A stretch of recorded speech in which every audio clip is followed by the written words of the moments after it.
Hello friends, welcome to the new world of commerce। आप सभी ने कॉमर्स सिलेक्ट किया और 11th स्टैंडर्ड में कॉमर्स के आप अलग अलग 7 पेपर्स पढ़ने वाले हैं और वो 7 पेपर्स में एक पेपर है स्टैटिस्टिक्स। मतलब आप समझ के चलो कि आप 7 सब्जेक्ट्स का स्टडी कर रहे हो, उसमें से एक सब्जेक्ट स्टैटिस्टिक्स है जिसके लिए हम डिस्कस कर रहे हैं आज अभी इस वक्त ये वीडियो में। हाँ, statistics is not a new thing for you, it's not all together new thing for you. कुछ बैकग्राउंड स्टैटिस्टिक्स के कुछ चैप्टर्स या कुछ कैलकुलेशन आपने प्रीवियसली मैथमेटिक्स सब्जेक्ट में ऑलरेडी समझ के रखा है, पढ़ा हुआ है। तो किसी को लगेगा कि हाँ, स्टैटिस्टिक्स का तो हमारे पास काफ़ी बैकग्राउंड है। Yes, I don't deny it, yes आपके पास है बैकग्राउंड, लेकिन जो भी आपने अभी तक पढ़ा है वो बराबर है, लेकिन हम ये मान के नहीं चलेंगे कि आपने वहां परफेक्टली पढ़ के आए हो। हम तो यही मान के चलेंगे it's all together a new ball game, completely नया ही टॉपिक है, नया ही सब्जेक्ट है और प्रीवियसली आपने क्या पढ़ा है क्या नहीं पढ़ा है उससे मुझे कोई लेना देना नहीं है और आपको भी नहीं लेना देना होना चाहिए। हो सकता है किसी स्टूडेंट्स का वो टॉपिक बहुत अच्छा था, किसी स्टूडेंट का वीक था, लेकिन जब यहाँ आप पढ़ोगे तो सब इक्वल है ऐसा मान के चलेंगे। और जिसको कुछ ज़्यादा आता है तो वो ज़्यादा प्रॉब्लम भी करेगा, मतलब वो उसका अच्छा था वो टॉपिक तो वो शायद प्रॉब्लम कर सकता है, वो दूसरे को बताएगा कि नहीं ये तो मुझे याद है कैसे करना है। तो ऐसे बौद्धिक आतंकवादियों से आप बच के रहिए, ठीक है। जिसको जो भी पढ़ा है ठीक है। अब यहाँ हम फिर से ही पढ़ने वाले हैं और विथ बैकग्राउंड। यहाँ से हमारा एक नया जर्नी शुरू हो रहा है स्टैटिस्टिक्स का। तो स्टैटिस्टिक्स एज अ सब्जेक्ट जो आप पढ़ने वाले हो वो है क्या? पहले तो ये कंफ्यूजन है कि स्टैटिस्टिक्स का मतलब क्या है भाई, व्हाट इज इट। सिर्फ व्हाट नहीं, व्हाट, हाउ, व्हाई, इवन इससे आगे भी हमारा एक स्टोरी चलेगा कि व्हेन, कहां से शुरू हुआ, कैसे शुरू हुआ, ये सभी क्वेश्चंस के आंसर्स, ये बैकग्राउंड डिस्कशन है। हाँ, कब से कैसे इवॉल्व हुआ वो हिस्टोरिकल जो पार्ट है उसका एक स्पेशल मैं अलग से लेक्चर लूंगा, लेकिन उसको समझने से पहले ये सब चीज समझनी है कि स्टैटिस्टिक्स है क्या, कैसे वो वर्क करता है, हमको क्यों ये स्टैटिस्टिक्स पढ़ना है, how, what, how, why, when जो है उसका अलग से मैं एक वीडियो बनाऊंगा, उसमें हम उसको डिस्कस करेंगे। लेकिन ये पहले तो समझने की जरूरत है कि स्टैटिस्टिक्स है क्या, कैसे उसमें काम करते हैं और क्यों स्टैटिस्टिक्स हम पढ़ रहे हैं, पहले तो ये पता होना चाहिए। तो मैं शुरुआत करूंगा यहां से कि हम स्टैटिस्टिक्स क्यों पढ़ते हैं। वाई वाला क्वेश्चन पहले लेते हैं। देखिए, स्टैटिस्टिक्स इनिशियली मैथमेटिक्स का ही एक ब्रांच था। कुछ नया सब्जेक्ट स्टैटिस्टिक्स है ऐसा नहीं है, वैसे ओरिजिनली वो स्टैटिस्टिक्स मैथमेटिक्स के एक ब्रांच की तरीके से ही डेवलप हुआ। फिर आगे जाके स्टैटिस्टिक्स में इतना कुछ काम हुआ, इतना कुछ रिसर्च हुआ और इतना सारा डेवलपमेंट हुआ कि उसको एक अलग सब्जेक्ट का स्टेटस मिला। जैसे जैसे वो डेवलपमेंट होता गया तो एक अलग सब्जेक्ट का स्टेटस मिल गया, क्योंकि स्टैटिस्टिक्स आपको हेल्प करता है। वो डेवलपमेंट होने की वजह भी यही है कि वो हेल्प करता है डेटा एनालिसिस के लिए। हम क्यों पढ़ते हैं सोचो। ये मान के चले कि अभी हमारा रिजल्ट आया, HSC बोर्ड का 12th का भी आया और SSC बोर्ड का 10th का भी रिजल्ट आया। अब स्टूडेंट्स या एजुकेटर्स, एकेडमिशियंस, ये सबको इंटरेस्ट है कि रिजल्ट कैसे है, अच्छे है, बुरे है, कुछ ना कुछ तो उसका मीनिंग है, क्या उस इंटरप्रिटेशन कुछ तो होगा। तो क्या करते हैं ये लोग, कई सारे रिजल्ट के जो फिगर्स होते हैं उसको अलग अलग एंगल से देखते हैं। जैसे कि सपोज कितने स्टूडेंट्स अपीयर हुए, उनमें से कितने पास हुए, कितने फेल हुए, ये एक डेटा बनता है। फिर थोड़ा ज्यादा डिटेल में जाते हैं तो ये लोग ऐसे बोलते हैं कि ये अपीयर होने वाले जो स्टूडेंट्स हैं उसमें रेगुलर कितने थे, रिपीटर कितने थे और स्पेशल डिसएबिलिटी वाले कितने थे। जो रेगुलर नहीं माने जाते वो डिसएबिलिटी वाले माने जाते हैं। अच्छा, तो इनमें से कितने पास, रेगुलर में से कितने पास हुए, रिपीटर में से कितने पास हुए, डिसेबिलिटी में से कितने पास, कितने फेल हुए। अच्छा, पास जो हुए हैं उसमें भी ऑल सब्जेक्ट में पास तो आ गए, फिर जो फेल हुए उसमें एक सब्जेक्ट में फेल वाले कितने हैं, 2 में कितने हैं, 3 में कितने हैं, 4 में कितने हैं, ऑल सब्जेक्ट में फेल होने वाले कितने हैं। अच्छा, उनमें भी रेगुलर, रिपीटर, डिसेबिलिटी ऐसा कुछ चेक कर सकते हैं और उनका प्रपोर्शन कितना है, नंबर्स के साथ साथ उनके परसेंटेज भी निकालेंगे कि पास कितने परसेंट हुए, फेल कितने परसेंट हुए, एक सब्जेक्ट में फेल वाले कितने परसेंट स्टूडेंट है, 2 सब्जेक्ट में फेल वाले कितने परसेंट स्टूडेंट है, रेगुलर में से एक सब्जेक्ट वाले कितने हैं, 2 सब्जेक्ट वाले कितने हैं, रिपीटर में से फिर से रिपीट होने वाले 2 सब्जेक्ट में कितने। अच्छा, ये तो टोटल रिजल्ट हुआ। फिर ऐसा बोलते हैं कि एक काम करते हैं, सब्जेक्ट वाइज रिजल्ट भी चेक करते हैं। तो सब्जेक्ट वाइज रिजल्ट में कितना हो सकता है कि ये सब्जेक्ट में कितने स्टूडेंट्स अपीयर हुए, उनमें से कितने पास, कितने फेल, कितना प्रपोर्शन है उनका।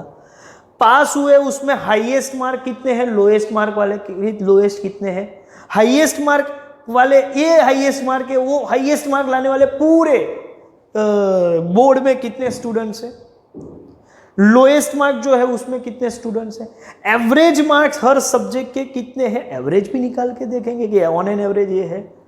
सबसे अच्छा रिजल्ट कौन से सब्जेक्ट का है जिसमें सबसे कम स्टूडेंट फेल हुए हैं, सबसे कम रिजल्ट कौन से सब्जेक्ट का है जिसमें सबसे ज्यादा नंबर ऑफ स्टूडेंट्स फेल हुए हैं। अब स्कूल वाइज भी देख सकते हैं, फिर उसमें डिवाइड करते हैं कि ग्रांटेड स्कूल के कितने हैं, ग्रांट इन एड वाले कितने हैं, प्राइवेट स्कूल के कितना क्या रिजल्ट है, performance wise, subject wise, highest, lowest, A1 rank लाने वाले या A1 जो है ग्रेड, उतने कितने स्टूडेंट्स है, A2 में कितने हैं, B1 में कितने हैं, B2 में कितने हैं, subject wise A1, A2, B1, B2, C1, C2 कितना है, फेल कितने हैं, E1, E2 कितने हैं। सब्जेक्ट वाइज भी कर सकते हैं, हाईएस्ट भी कर सकते हैं, और ये सब सेंटर वाइज हो सकता है, डिस्ट्रिक्ट वाइज हो सकता है। सर कितना, हम जितना बोले उतना कर सकते हैं, अलग अलग एंगल से देख सकते हैं। और ये सब फिगर सपोज हम माने कि पिछले ईयर के फिगर के साथ कंपेयर करना चाहते हैं, पहले कितना था, लास्ट ईयर कितना था, इस वक्त कितना है, कंपैरिजन 2 साल का, इस साल का पिछले 5 साल के एवरेज के साथ कंपैरिजन। सर कितना हो गया, अरे बहुत हो गया भाई। और ये जो मैं बोल रहा हूं वो तो बहुत कम है, इससे भी कई सारे अलग अलग एंगल हो सकते हैं जिसके बेस पर आप फिगर्स को इवैल्यूएट करते हो, मतलब एनालाइज करते हो, और वो एनालिसिस के बेस पर कुछ जजमेंट देते हो। तो ये सब काम जो है फिगर्स के साथ डील करना, उसको एनालाइज करना और उसके बाद कुछ जजमेंट निकालना, कुछ इंटरप्रेट, ये जो प्रोसीजर है वो काम होता है स्टैटिस्टिक्स में। क्यों स्टैटिस्टिक पढ़ते हैं? क्योंकि ये सभी फिगर्स को हमें जानना है, समझना है। सिर्फ फिगर लिख देने से वो समझ में नहीं आती है, उसको अलग अलग एंगल से देखना पड़ेगा, अलग अलग ट्रिक से उसको इवेल्युएट करना पड़ेगा, और तब हम वो डेटा को समझ पाएंगे कि ये क्या कहना चाहता है। तो हम स्टैटिस्टिक इसलिए पढ़ते हैं कि लार्ज मास ऑफ डेटा सिर्फ अवेलेबल है तो कुछ नहीं होता, लेकिन जब तक उसको अलग अलग एंगल से इवेल्युएट ना करें तब तक उसका मीनिंग क्या है, वो क्या कहना चाहता है, उसके हिसाब से कुछ जजमेंट लेंगे, और जजमेंट लेंगे तो उस हिसाब से कुछ पॉलिसी डिजाइन करेंगे। सपोज पता चला कि पर्टिकुलर सेंटर का रिजल्ट कम है तो वहां प्रॉब्लम है, तो उसको इवेल्युएट कर दिया, अभी उसको रेक्टिफाई कैसे करेंगे, उसके लिए कोई पॉलिसी बनाएंगे। अच्छा, सिर्फ ये रिजल्ट की बात नहीं है, ऐसे कई सारे डेटा है। जैसे कोई बिजनेस कर रहा है तो बिजनेस में भी कई सारे डेटा होते हैं, सेल्स का डेटा होता है, रेवेन्यू का डेटा होता है, प्रॉफिट की फिगर्स होती है, कॉस्ट की फिगर्स होती है, ठीक है, नंबर ऑफ पर्सन्स एम्प्लॉयड कितने हैं, कितने एम्प्लॉयमेंट है तो कितना आउटपुट मिलता है, कम करेंगे तो आउटपुट कम होता है कि नहीं होता है। अच्छा, आउटपुट कम हुआ तो कितना कम हुआ, उसके आगे हमको पेमेंट कितना करना पड़ा, क्या पेमेंट करेंगे तो कितना परफॉर्मेंस मिलेगा, इसके भी सारे कई फिगर्स होते हैं, और उस हिसाब से हमको पॉलिसी बनानी होती है, डिजाइन करनी होती है पॉलिसी, और वो पॉलिसी के ऊपर हमको बिजनेस रन करना है। तो बिजनेस भी चलाना है तो हमारे पास कई सारा न्यूमेरिकल डेटा होना चाहिए।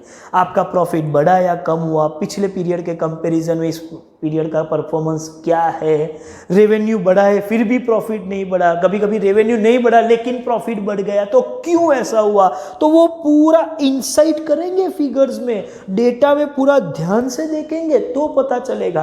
किसी कस्टमर का बिहेवियर क्या है, हमको पता चला कि पर्टिकुलर कस्टमर जो है, ठीक है, हमने पहले से लॉयल्टी कार्ड दिए हुए हैं, वो पर्टिकुलर पैटर्न की ही परचेज करता है, ठीक है, हमने देखा कि वो बेबी प्रोडक्ट ज़्यादा परचेस कर रहा है, पहले नहीं करता था, तो हमको समझ में आ जाएगा कि बेबी प्रोडक्ट ज़्यादा परचेस कर रहा है, उसका behaviour pattern, purchase pattern, buying pattern change हुआ है। हो सकता है कि उसके फैमिली में कोई नया छोटा बच्चा बॉर्न हुआ होगा, तो इसका मतलब इसका परचेस पैटर्न चेंज हुआ है पहले की वजह। लेकिन पहले का क्या था, उसका डेटा हमारे पास है, अब क्या है, उसका डेटा हमारे पास है, तो हम टारगेट कर सकते हैं, भाई उसके फ़ोन पर मैसेज भेजो कि हम यहाँ पर ये प्रोडक्ट पर कुछ डिस्काउंट ऑफर करेंगे, हमें लगता है कि आप ऐसी चीज़ें आप परचेस कर रहे हो। इंटेलिजेंस, क्या बोलते हैं, आर्टिफिशियल इंटेलिजेंस, वो कहीं से हुआ, लेकिन उसने पास डेटा का काफ़ी एनालिसिस किया। आपने देखा होगा, आप यूट्यूब पे सर्च करते हो, यूट्यूब पे देखते हो, कुछ वीडियोस देखते हो, आपने देखा कि आप जो जो वीडियोस देखते हो उसी पैटर्न के वीडियो आपको सजेशन में आते हैं। वो कहाँ से आ गए?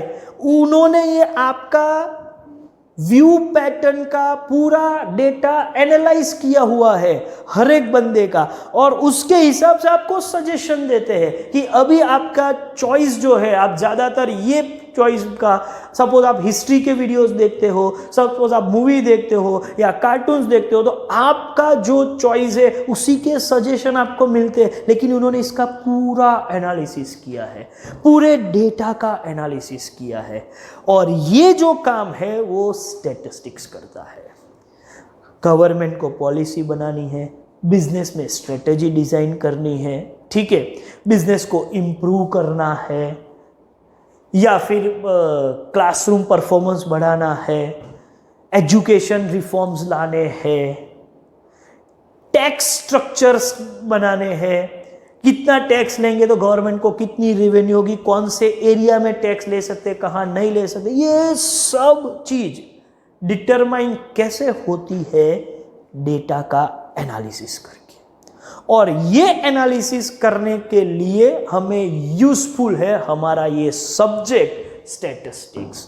तो क्यों स्टैटिस्टिक पढ़ते हैं? बहुत ज़्यादा इसका इंपॉर्टेंस है, हर जगह पर इसका इंपॉर्टेंस है, हर लेवल पर डेटा एनालिसिस करना पड़ता है, और उसके लिए हमें स्टैटिस्टिक पढ़ना पड़ेगा। तो क्यों पढ़ना है वो तो हो गया, व्हाई स्टैटिस्टिक्स। अब ये है कि व्हाट इज स्टैटिस्टिक। स्टैटिस्टिक से ये काम हो सकता है, लेकिन वो एक्चुअली है क्या, हमारे पास तो आइडिया तो आ गया कि ये सब करने के लिए स्टैटिस्टिक्स से ही काम करना पड़ेगा, स्टैटिस्टिक्स पढ़ना पड़ेगा। तो अब पॉइंट है कि ये स्टैटिस्टिक्स है क्या, व्हाट इज स्टैटिस्टिक्स। तो देखो, स्टैटिस्टिक्स को समझना हो तो अलग अलग सेंस में अलग अलग इसके मीनिंग निकलते हैं। मैं आपको बोलूं कि किसी एक्सक्लूसिवली एक ही सेंस से मैं नहीं बोल सकता कि ये स्टैटिस्टिक मतलब इतना ही है, क्योंकि ये वर्ड जो है ना स्टैटिस्टिक्स, वो अलग सेंस में अलग मीनिंग दे देता है। जैसे कि स्टैटिस्टिक्स वर्ड का एक सेंस क्या है मैं आपको बताऊं। सपोज आपको ऐसा बोला जाए कि please describe the statistics of India. तो इंडिया का स्टैटिस्टिक्स मतलब क्या, इंडिया का ज्योग्राफिकल एरिया कितना है, उसके पॉपुलेशन कितना है, मेल फीमेल रेशियो क्या है, पर कैपिटा इनकम क्या है, total income national income India की कितनी है, ठीक है।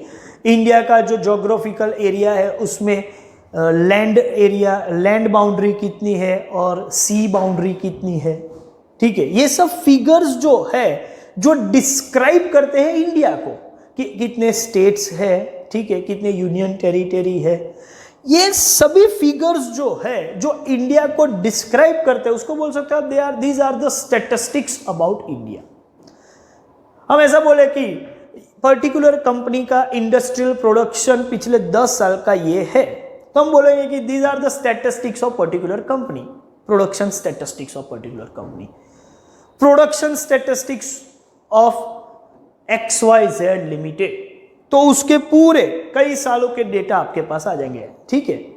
ऐसा भी हो सकता है किसी बैट्समैन के स्कोर्स, टोटल कितने स्कोर किए, वनडे में इतने हैं, टेस्ट मैच में इतने हैं, T20 में इतना स्कोर है, एवरेज स्कोर इतना है, हाईएस्ट इतने किए हैं, लोएस्ट इतने किए हैं, 0 पर इतनी बार डिसमिस हुआ है, 90 से ऊपर इतनी बार डिसमिसल हुआ है, सेंचुरी इतनी है। These are the figures which describes particular batsman. तो आप ऐसा मान के चलो कि ये फिगर्स जो है उसको भी हम बोलते हैं कि चलिए भाई विराट कोहली के स्टैटिस्टिक्स क्या है बताइए। इसका मतलब क्या हुआ, विराट कोहली के पूरे जो करियर का परफॉर्मेंस है, जो नंबर्स में आप एक्सप्रेस कर रहे हो, वो न्यूमेरिकल फिगर्स सभी, उसको भी हम बोलते हैं स्टैटिस्टिक्स। तो ये जो स्टैटिस्टिक्स है वो एक अलग सेंस है, और हम जो स्टैटिस्टिक पढ़ने जा रहे हैं वो है स्टैटिस्टिक्स एज अ सब्जेक्ट। तो स्टैटिस्टिक का जो एक सेंस मैंने आपको बताया, सेंस 1, और मैं इसको बोल दूं सेंस 2। सेंस 1 का मतलब है सिर्फ figures, collection of facts in figures, जिसको बोलते हैं प्लूरल सेंस। और जो सब्जेक्ट स्टैटिस्टिक की मैं बात कर रहा हूं, सब्जेक्ट जो आप समझ के चलो कि आपको इसके मेथड्स पढ़ने हैं, ये सब फिगर्स को कैसे इवेल्युएट किया जाता है, ठीक है, कौन सी टेक्निक का यूज करके हम इसको इवेल्युएट करेंगे और एनालाइज करेंगे, ये सब मेथड्स है। इतने सारे फिगर्स कैसे हम इकट्ठे करेंगे, कैसे उसको अरेंज करेंगे, किस एंगल से उसको देखेंगे, ये सब्जेक्ट है। तो वो जो है ना वो सेंस है सिंगुलर। वैसे आपको 11th स्टैंडर्ड के लिए ऐसे 2 सेंस प्लूरल सिंगुलर ऐसा समझने की जरूरत नहीं, लेकिन मैं ब्रॉड व्यू में बोल रहा हूं कि स्टैटिस्टिक जो है वो 2 सेंस में समझा जाता है। हम यही इसकी बात करें कि स्टैटिस्टिक्स एज अ सब्जेक्ट, आप जो समझ रहे हो वो सब्जेक्ट जो है, अच्छा आपको मालूम है वो शास्त्र बनता है, ठीक है, गुजराती में कहते हैं आंकड़ा शास्त्र, शास्त्र सब्जेक्ट। दिस इज सेंस 2, इसको हम बोलेंगे सिंगुलर सेंस, और हम उसी के बारे में बात करते हैं। तो व्हाट इज स्टैटिस्टिक जो है वो मैं बोलने जा रहा हूं। What is statistic means statistic as a subject, जो स्टैटिस्टिक है वो मुझे आपको क्या है वो समझाना है। वैसे आप किसी और अगर रेफरेंस में स्टैटिस्टिक्स वर्ड यूज करते हो, लेकिन वो स्टैटिस्टिक की मैं बात नहीं कर रहा हूं। स्टैटिस्टिक एज अ सब्जेक्ट क्या है वो मैं आपको बता रहा हूं। तो स्टैटिस्टिक्स एज अ सब्जेक्ट के लिए आपको क्या याद रखना है मैं बता दूं। आपको याद रखना है it is just copy. Statistics का मतलब क्या है, what is statistics as a subject, तो आप बोलो कि स्टैटिस्टिक्स इज कॉपाई। लगे ये कॉपाई क्या है भाई, बिल्कुल सिंपल है। C stands for collection, O stands for organization, P stands for presentation, A means analysis, and I means interpretation. तो statistics is a collection, organisation, presentation, analysis and interpretation of numerical data. Very interesting. It is collection, organisation, presentation, analysis and interpretation of what? Of numerical data। मतलब ऐसा data जो number में express किया हुआ हो, numerical हो, उसी का पूरा कॉपाई वो बनेगा स्टैटिस्टिक। मतलब एक चीज बिल्कुल क्लियर हो जानी चाहिए, जो न्यूमेरिकल नहीं है, जो नंबर्स में एक्सप्रेस नहीं है, ठीक है, उसका एनालिसिस या इंटरप्रिटेशन जो भी बोलो वो स्टैटिस्टिक्स नहीं होगा। Statistics deal only with numerical data. मतलब जो नॉन न्यूमेरिकल है उसके साथ उसका एनालिसिस, इंटरप्रिटेशन स्टैटिस्टिक नहीं हो सकता। स्टैटिस्टिक्स होने के लिए फिगर्स या फैक्ट्स, फिगर्स छोड़ो, फैक्ट्स फिगर्स में होने चाहिए, नंबर्स में होने चाहिए, और उनका कॉपाई इज स्टैटिस्टिक। और ये स्टैटिस्टिक्स की जो डेफिनेशन है जो मैंने आपको बताई वो कोई नई डेफिनेशन नहीं है, ठीक है। This definition is given by famous statistician pair, नाम है क्रॉक्सटन एंड काउडेन। क्रॉक्सटन एंड काउडेन ने ये डेफिनेशन दी है कि स्टैटिस्टिक मींस, एक्चुअली उन्होंने जो डेफिनेशन दी थी वो कॉपाई भी नहीं थी, थोड़ा मैं क्लैरिटी के साथ करूं। उनकी डेफिनेशन थी सीपाई हो, मतलब कलेक्शन, प्रेजेंटेशन, एनालिसिस, इंटरप्रिटेशन। लेकिन इनमें एक वो हम अपने तरफ से ऐड कर देते हैं जिसकी वजह से ये थोड़ा ज्यादा कॉम्पैक्ट, प्रिसाइज बन जाता है, लेकिन उससे उनका मतलब कंट्रीब्यूशन कम नहीं होता है, क्योंकि सभी चीज उन्होंने ही बताई थी, वो हमने खुद ऐड किया है। बाद में बाकी के स्टैटिस्टिशियन ने सबने मिलकर बोला कि एक स्टेज और ऐड कर दो, तो ये ज़्यादा कॉम्पैक्ट और ज़्यादा प्रिसाइज बनने वाली है और एग्जॉस्टिव बनने वाली है। तो ये ऐड कर दिया, but still credit goes to this two people, Croxton and Cowden. अभी उनकी यही डेफिनेशन बोलते हैं, ओरिजिनली उनकी बुक में ये नहीं था ओ, लेकिन वो बाद में ऐड किया गया। तो ठीक है, तो व्हाट इज स्टैटिस्टिक, अब ये व्हाट वाला क्वेश्चन खत्म हुआ। What is statistic? Statistics is, you can say, science of, ये एक पूरा साइंस है। It is a science of collection, organisation, presentation, analysis and interpretation of numerical data. तो क्या हुआ, पहले हमने क्यों ये सब्जेक्ट पढ़ रहे थे, व्हाई, उसका डिस्कशन किया। क्या है जो पढ़ने वाले हैं, क्यों पढ़ेंगे वो तो पता चलेगा, लेकिन क्या पढ़ेंगे, व्हाट।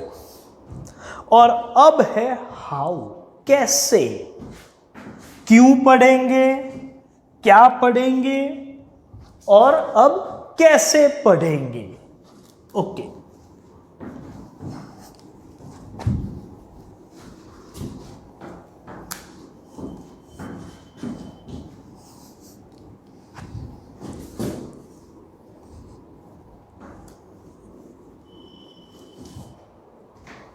देखते हैं।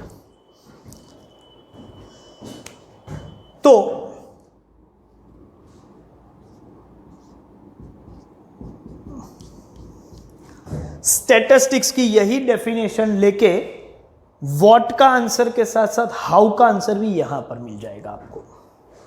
क्या करना है देखो, स्टैटिस्टिक्स में जो काम करना है यही करना है। एक तो सी मतलब फर्स्ट स्टेप है डेटा का कलेक्शन करना है, कलेक्शन ऑफ डेटा।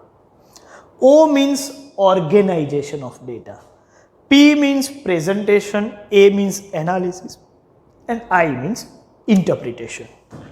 कलेक्शन का मतलब ये होता है कि हम जो इंक्वायरी करना चाहते हैं, हमारा पर्पस क्या है, उस हिसाब से हम डेटा कलेक्ट करेंगे। जैसे मुझे ये जानना है कि लास्ट 2020 में जो एग्जाम हुई HSC बोर्ड की, उसके रिजल्ट में पर्टिकुलर सब्जेक्ट लेते हैं स्टैटिस्टिक्स। स्टैटिस्टिक्स सब्जेक्ट का परफॉर्मेंस कैसा है बड़ौदा के स्टूडेंट्स का। सपोज ये मेरा एक पर्पस है, तो इसके लिए मुझे पूरी एक इंक्वायरी कंडक्ट करनी पड़ेगी कि चलो मैं जानना चाहता हूं कि क्या स्टैटिस्टिक्स सब्जेक्ट का परफॉर्मेंस स्टूडेंट्स का, बड़ौदा के स्टूडेंट का कितना है, क्या है, कैसा है। तो मैं क्या करूंगा, बड़ौदा के सभी स्टूडेंट जो अपीयर हुए हैं अभी मार्च 2020 में, वो सभी स्टूडेंट्स की मार्कशीट में से स्टैटिस्टिक्स सब्जेक्ट के मार्क्स मुझे इकट्ठे करने पड़ेंगे। तो उसको बोलते हैं डेटा कलेक्शन। आप हैफेजार्ड नहीं कर सकते क्योंकि एक मार्कशीट फिर से आ गई तो डुप्लीकेशन हो जाएगा। तो सिस्टमेटिकली आपको डेटा कलेक्ट करना होगा पहले तो, based on what, keeping the purpose of inquiry in mind. हमारे दिमाग में है कि मुझे ये चाहिए, तो उस एंगल से डेटा। हाँ, अभी मुझे गुजराती सब्जेक्ट का डेटा एनालिसिस करना है तो मैं स्टैटिस्टिक का डेटा नहीं लूंगा, ठीक है। मैं गुजराती सब्जेक्ट का परफॉर्मेंस जानना चाहता हूं तो मैं वो लूंगा। मुझे ओवरऑल परफॉर्मेंस जानना है तो सभी सब्जेक्ट के मार्क्स में कलेक्ट करूंगा। तो कलेक्शन करते वक्त पहले से आपको पता होगा कि आपका इंटेंशन क्या है, ऑब्जेक्टिव क्या है, पर्पस क्या है, क्यों आप कर रहे हो, पहले आपको पता है। फिर आप उसको कैसे करना है, तो वो फर्स्ट स्टेप है कि हमको पहले डेटा कलेक्ट करना है, systematically collection of data, of course in numerical form. अभी डेटा तो कलेक्ट हो गया। अब ये कलेक्टेड डेटा ज्यादातर हैफेजार्ड फॉर्म में होगा। स्टूडेंट का सीट नंबर और मार्क्स, ऐसे कई सारे डेटा आपके पास आ गए। अब ये कलेक्टेड डेटा हैफेजार्ड होता है, सिर्फ स्टूडेंट का सीट नंबर और मार्क्स इतना ही है आपके पास। इसमें से आप कुछ समझ नहीं पाओगे, कई इसको अलग अलग तरीके से पहले अरेंज करना पड़ेगा। आप अरेंजमेंट में कुछ भी टेक्निक यूज कर सकते हो कि भाई फेल कितने हुए हैं, या बहुत खराब तरीके से फेल हुए तो 10 से कम मार्क्स वाले कितने हैं, 20 से कम मार्क्स में कितने हैं, या 0 to 10 में कितने हैं, 10 to 20 में कितने, 20 to 30 में कितने हैं। तो आपने क्या किया, 0 to 10, 10 to 20, 20 to 30, ऐसे 90 to 100 तक का आपने ग्रुपिंग कर दिया। और ये मार्क्स में कितने स्टूडेंट है, 0 to 10 में कितने स्टूडेंट्स है, 10 to 20 में कितने, वो नंबर ऑफ स्टूडेंट्स आपने वो टेलीमार्क का कोई भी टेक्निक यूज करके उसको ऑर्गेनाइज किया। ये एक पैटर्न से ऑर्गेनाइज हुआ। कोई दूसरी पैटर्न से भी ऑर्गेनाइज करता है कि या ये तो है नंबर ऑफ, उसमें मेल कितने हैं, फीमेल कितने हैं, टोटल कितने हैं, तो ये भी एक फॉर्मेट हो सकता है। जो फॉर्मेट लेना है वो इन्वेस्टिगेटर या जो एनालिसिस कर रहा है, वो रिसर्चर जिसको बोल सकते हैं, वो अपने हिसाब से, अपने पर्पस से उसको हैफेजार्ड रॉ फॉर्म में नहीं रखेगा। कलेक्टेड डेटा रॉ फॉर्म में होता है, लेकिन उसको ऑर्गेनाइज करेगा। तो दूसरा काम है organisation of data. Data organise करने के बाद वो हो सकता है कि वो कुछ डिपिक्ट करे, वो ग्राफ पेपर पर या ऐसे टेबुलर फॉर्म में ऑर्गेनाइज हुआ तो टेबल के फॉर्म में दूसरों को भी बताए कि देखो ये काम है, तो उसको प्रेजेंट करना पड़ता है। प्रेजेंटेशन टेक्सचुअल भी हो सकता है, टेबुलर भी हो सकता है, ग्राफिकल या पिक्टोरियल भी हो सकता है।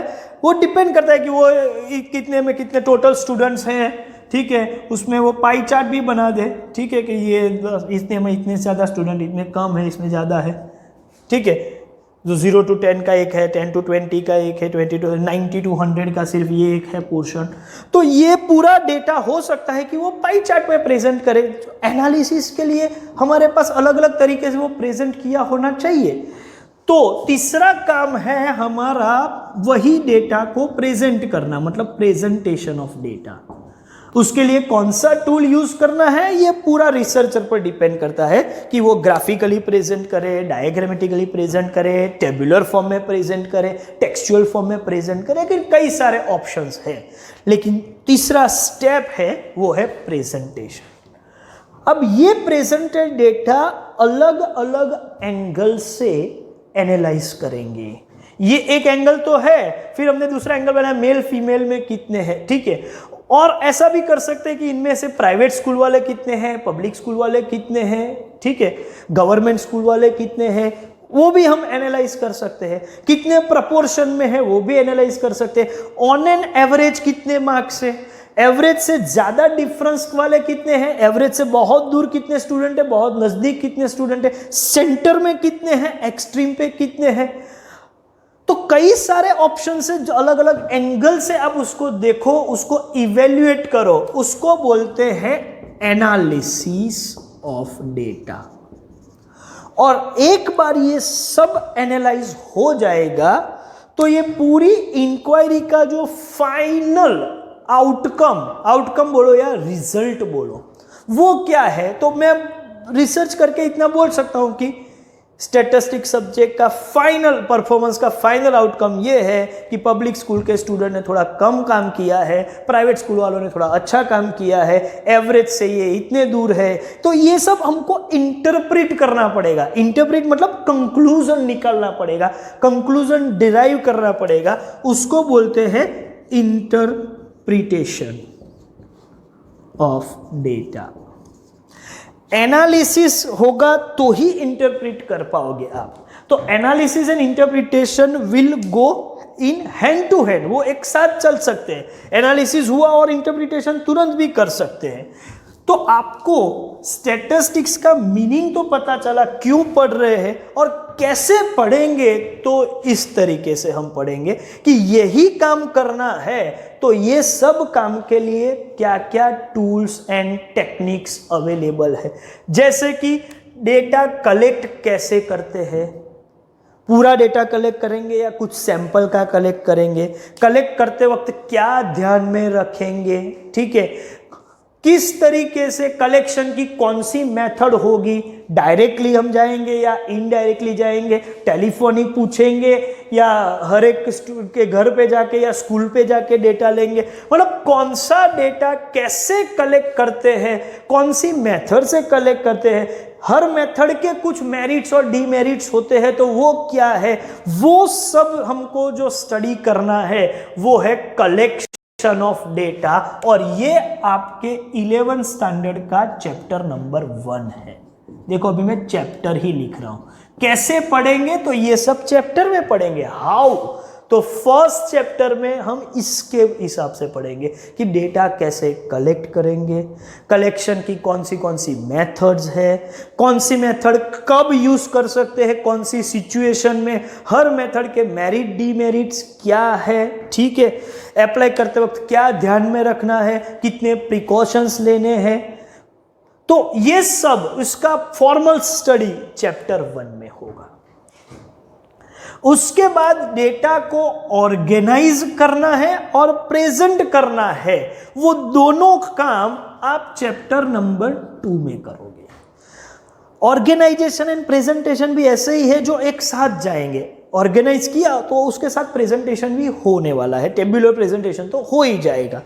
तो ऑर्गेनाइजेशन एंड प्रेजेंट, चैप्टर का नाम प्रेजेंटेशन है लेकिन उसमें ऑर्गेनाइजेशन वर्ड कवर हो जाएगा।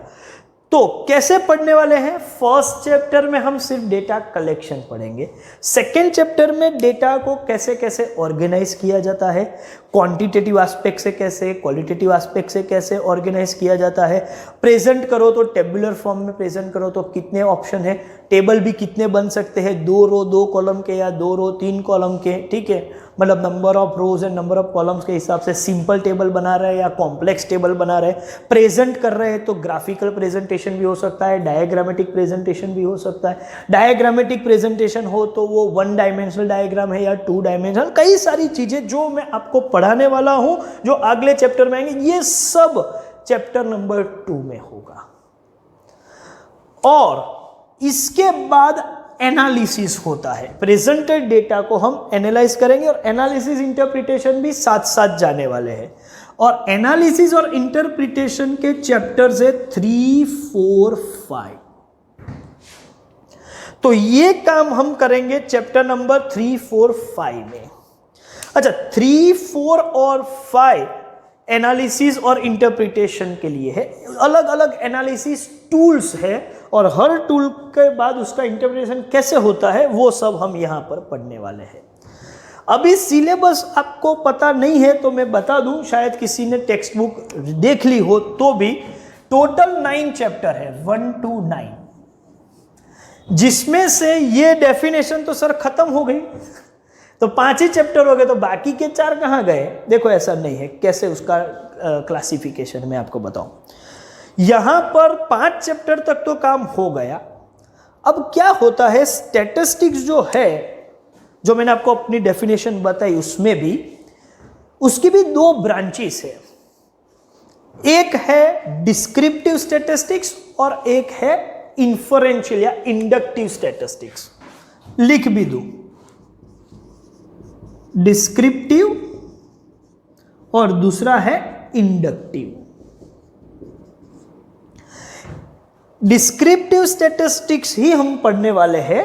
इंडक्टिव का एक अलग ब्रांच जो है उसका बहुत डिटेल में स्टडी अभी नहीं करेंगे, लेकिन उसका छोटा सा बैकग्राउंड यहां पर सिर्फ वो इंट्रोड्यूस करना चाहते हैं। डिस्क्रिप्टिव क्या है, इंडक्टिव क्या है, वो हम सब्जेक्ट के साथ समझने वाले हैं, उसका अभी टेंशन छोड़ दो। अभी सिर्फ इतना समझो कि 2 ब्रांचेस है। तो डिस्क्रिप्टिव ब्रांच जो है वो तो 1 to 5 चैप्टर में हमने पूरा समझ लिया है।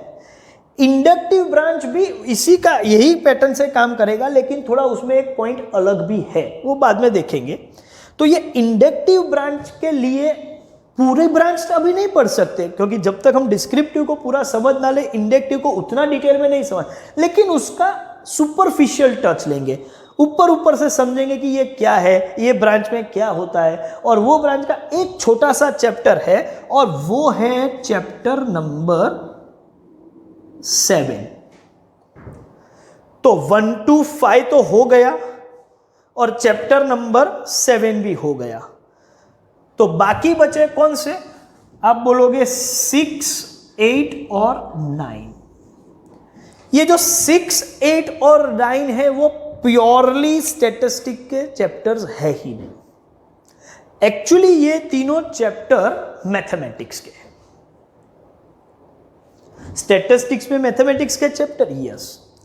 देखो, स्टैटिस्टिक भी ओरिजिनली तो मैथमेटिक्स का ही एक ब्रांच था, और स्टैटिस्टिक्स को समझने के लिए आपको मैथमेटिक्स थोड़ा बहुत आना जरूरी है।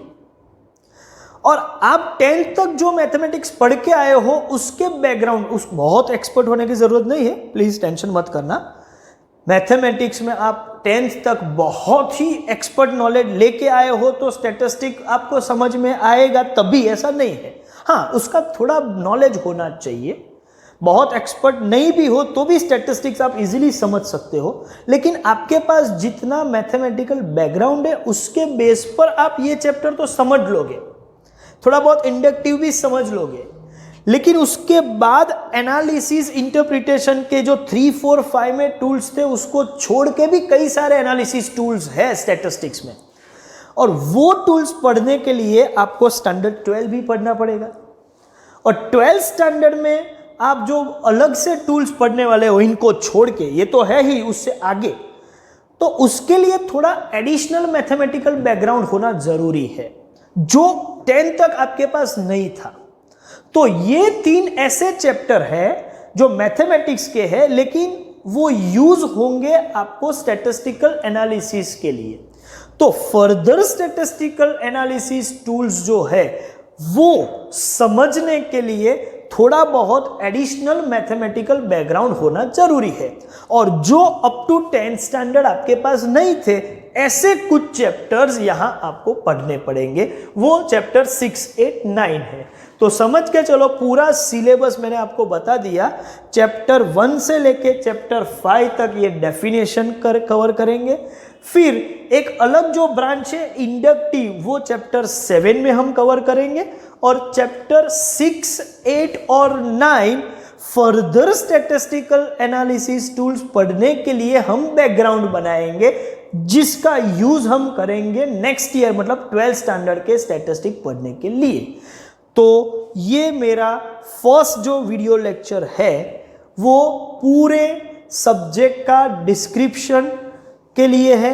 ये सब्जेक्ट किस तरीके से काम करेगा, हमारा सिलेबस या करिकुलम जो है, हमारा पाठ्यक्रम जिसको बोलते हैं आप हिंदी में, वो करिकुलम या सिलेबस किस तरीके से फ्लो हो रहा है और कौन से चैप्टर में हम क्या पढ़ रहे हैं, सब्जेक्ट का इंट्रोडक्शन जो है वो आज मैंने आपको दिया। दूसरी एक चीज यहां पर मैं थोड़ी क्लैरिटी के साथ कह दूं, आप लोगों को चैप्टर नंबर 1 जो है कलेक्शन ऑफ डेटा, वो पूरा थियोरिटिकल चैप्टर है, उसकी मेथड्स और ये सब पढ़नी है। और चैप्टर 2 जो है वो प्रैक्टिकल पार्ट करने का बैकग्राउंड बना रहा है। तो मैं आपको सीधा शुरुआत करूंगा यहां से। डेटा कलेक्शन हो चुका है, हम ये मान के चलेंगे। कलेक्शन कैसे करते हैं, क्या है, वो सब पढ़ना बाकी है, लेकिन अभी हम ये मान के चलते हैं कि वो परफेक्टली कलेक्ट करके रखा हुआ डेटा है। अब डेटा के साथ ही सिर्फ हमको डील करना है, कलेक्टेड डेटा के साथ। मतलब ये स्टेप जो सेकेंड स्टेप है ऑर्गेनाइजेशन प्रेजेंटेशन, वहां से हम शुरू करेंगे। और ये जो स्टेप है फर्स्ट, वो मैं बाद में पढ़ाऊंगा आपको। तो पहले हम यहां से शुरू करेंगे कि ऑर्गेनाइजेशन और प्रेजेंटेशन ऑफ डेटा वाला जो चैप्टर 2 है, वहां से हम बैकग्राउंड से, वो बेसिक लेवल है हमारा, डेटा कलेक्ट हो चुका है। अब हम उसको ऑर्गेनाइज कैसे कर सकते, प्रेजेंट कैसे कर सकते, वहां से शुरू करेंगे और फिर एनालिसिस इंटरप्रिटेशन तक जाएंगे। कलेक्शन कैसे होता है, उसकी क्या मेथड है, वो चैप्टर 1 में है, वो बाद में पढ़ेंगे। तो हमारा स्टडी का ऑर्डर क्या होगा, तो हमारा ऑर्डर होगा चैप्टर 2 पहले आएगा, बाद में चैप्टर 1 आएगा, बाद में उसको डिस्कस कर लेंगे और उसके बाद हम चैप्टर 3 पे जाएंगे और फिर ऑर्डर के हिसाब से हम मूव करेंगे। तो मुझे लगता है कि ये फर्स्ट इंट्रोडक्टरी लेक्चर में आपको सब्जेक्ट का पूरा डिस्क्रिप्शन मिल गया होगा, आपको बैकग्राउंड भी पता चल गया होगा, हम क्या करने वाले हैं, हमारे क्लास में किस तरीके से पढ़ने वाले हैं, वो भी आपको पता चल गया होगा। ठीक है, अब आप लोगों को क्या करना है, एक भी लेक्चर मिस नहीं करना है और जितने भी वीडियोस मैं अपलोड करूंगा वो सभी वीडियोस आपको ध्यान से देखने हैं और हो सके तो उसको रिवाइंड करके कॉन्सेप्ट में कुछ कंफ्यूजन हो तो 2-3 बार देखो, लेकिन इतना क्लियर कर लो कि कॉन्सेप्ट में कोई कॉम्प्रोमाइज ना हो, क्योंकि ये आपका सबसे इंपॉर्टेंट सब्जेक्ट है। क्योंकि कॉमर्स के जो सब्जेक्ट है उसमें मैथमेटिकल बैकग्राउंड वाला, प्रैक्टिकल बैकग्राउंड वाले 2 सब्जेक्ट है, अकाउंट्स एंड स्टैट्स, जिसमें आप 100% मार्क्स स्कोर कर सकते हो।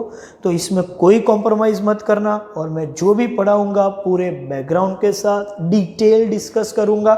ये लेक्चर में आपने देख लिया कि हम कितना डिटेल में डिस्कशन करते हैं। हम शुरुआत 0 लेवल से नहीं करते, हम शुरुआत -1 से करते हैं और आपको आगे ले जाते हैं।